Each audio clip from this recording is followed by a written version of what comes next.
Carbon-14 disproved the Bible? And the short answer is no. Now here's why. The radiometric methods of dating, including carbon-14, rest on several assumptions. And the problem is these assumptions cannot be proven correct, and yet we have evidence to show that those assumptions are incorrect. And why is that? Because we're dealing with the unobservable, unrepeatable past. And so that's why these assumptions are rather shaky at best. One of the assumptions is that the rate of radioactive decay, including the rate of decay of carbon-14, has always been constant forever in the past. And we have excellent experimental evidence done by the RATE team, by the Institute of Creation Research and the Creation Research Society, that show that indeed the rate of radioactive decay has been greatly accelerated in the past, even by a factor of maybe 250,000 times. That's a whole nother discussion, so I won't go into that experiment, but we know that the rate of radioactive decay has not been constant in the past. Another assumption is that the amount of carbon-14 and carbon-12, the ratio of those two in the atmosphere, has been constant throughout time. And again, that's another uniformitarian assumption, the assumption that everything has been uniform, unchanged in the past.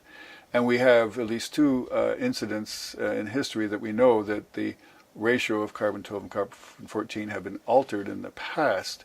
One was 100 years ago, at the turn of the century, in about 1908, in which in the Tunguskaya River basin in Siberia, meteor exploded in the atmosphere low above the surface and devastated hundreds, if not thousands, of square miles of forest, and kicked up a tremendous amount of carbonaceous material into the atmosphere. And for the next 2 to 3 years afterwards, tree ring samples from trees all around the world showed increased amounts of carbon-14, alteration of the ratio of carbon-14 and carbon-12. That's one incident in history. Another incident goes back to the 1700s, in which there was a huge ejection of radiation, either from the sun or from a supernova that had exploded, and that again caused a tremendous change in the amount of the ratio of carbon-12 and carbon-14 as measured in tree rings for the next several years after that event. That was when Charlemagne reigned in Europe. So we know we have at least two incidences showing that there's been change in that ratio, and so it's not been a constant ratio in the atmosphere. Why is this important?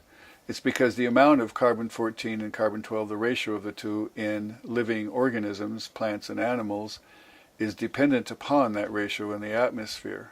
Because as carbon-14 is formed in the atmosphere, it's incorporated into carbon dioxide molecules, which then become incorporated by plants into the sugars and the structures of the plants. Animals eat those plants, and so that's how we get carbon-14 into our bodies. And while the animal or plant is still alive, that ratio is in equilibrium with the atmosphere, and during the life of that animal, hopefully is in a constant ratio. But when the animal or plant dies, there's no more input of carbon into the body because it's dead, or the plant because it's dead, and then the carbon-14 decays, and it decays to nitrogen-14. So that alters the ratio of carbon-12 and carbon-14, and so that change in ratio over time is what is measured at the time the sample is measured. And math is done to calculate the amount of change there has been, and assuming a constant rate of radioactive decay, an age is calculated for that specimen. Now, another problem is that we're using samples of unknown age and measuring them and then giving a date to those samples. However, when we have samples of known age and those are submitted, the results obtained are way off the mark. For example, in the year 1800, there was a witnessed, recorded in history, volcanic event in the Hawaiian Islands. So a specimen of rock taken from that lava flow, is submitted for testing, and this is not strictly carbon-14, but it's the same method, and it shows that dates of many, many thousands, hundreds of thousands of years are given. So when you have samples of known dates and you get very wrong answers from the lab, how can you put your faith in samples we don't know their age? The other problems with carbon-14, getting back specifically to carbon-14, is that the assumption is that nothing in the way of carbon-14 or 12 leaves the specimen or enters the specimen, that there's no change from within or out the specimen. But what did Noah's flood do? It washed everything and changed everything, dramatically altered everything. So there are many problems with carbon-12, carbon-14. And then one of the biggest, newest problems is some of the physicists are saying that the existence of radioactivity in a specimen may have nothing to do whatsoever with when that particular specimen was actually formed. It may be totally independent of it, and the whole system has zero relevance whatsoever. So there are many problems with it, and the simple answer again is no, it can't be used. And so how do